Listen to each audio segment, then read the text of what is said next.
Mike, thank you so much for joining us here at CES at this lovely Vegas morning. How are you doing? It's great to be here, Augustin. Very good. Thank you very much. It's been a really fun-filled 3 days. Awesome.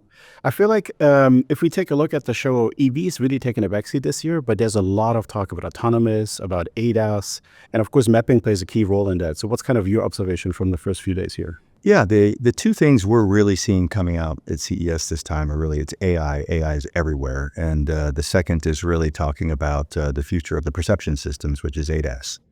And we're seeing a really big shift right now where, 5 years ago, the perception stack guys, the Mobileye, et cetera, of the world were saying that maps are no longer going to be needed in the vehicle.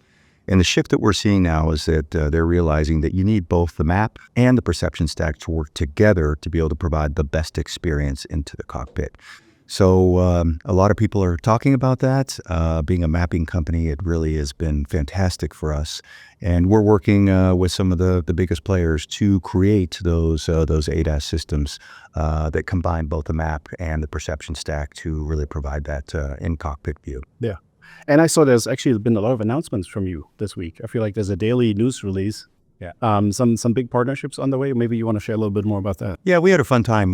Last year, we had, I think, like 20 announcements. And I said, we need smaller, less announcements, but bigger. And we did have a very big announcement around our partnership with AWS. It's a 10-year partnership, over $1 billion. And what we're really focused on is using the AWS tooling to be able to advance our map making. Map making has changed quite a bit in the last couple of years. It used to be, everyone remembers the cars that you drive around with the big towers on top. Yes. You'd get the feed from that. It would take 3 months to process. Now maps are actually made with vehicle perception data, with satellite imagery, with probe data, et cetera. And that's being processed. So it's very heavy on the compute side. And this partnership with AWS is going to help us be able to bring higher quality, more coverage to different parts of the world, as well as freshness.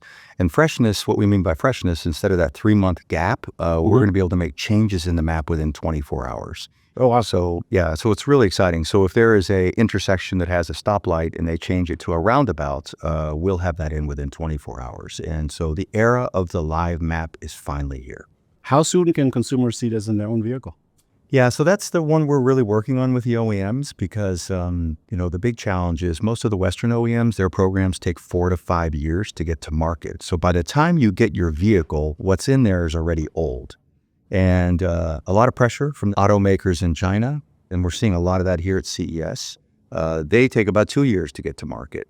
So this live map product will be available in 2025, and we're working with the OEMs to get that in there as quick as possible. So I actually believe it'll probably be 26 by the time that we're seeing this live map, these ADAS maps in the vehicle. So probably 18 months is what I would say. That's exciting. Let's check in next CES. Absolutely. Thanks so much for joining. Thank you.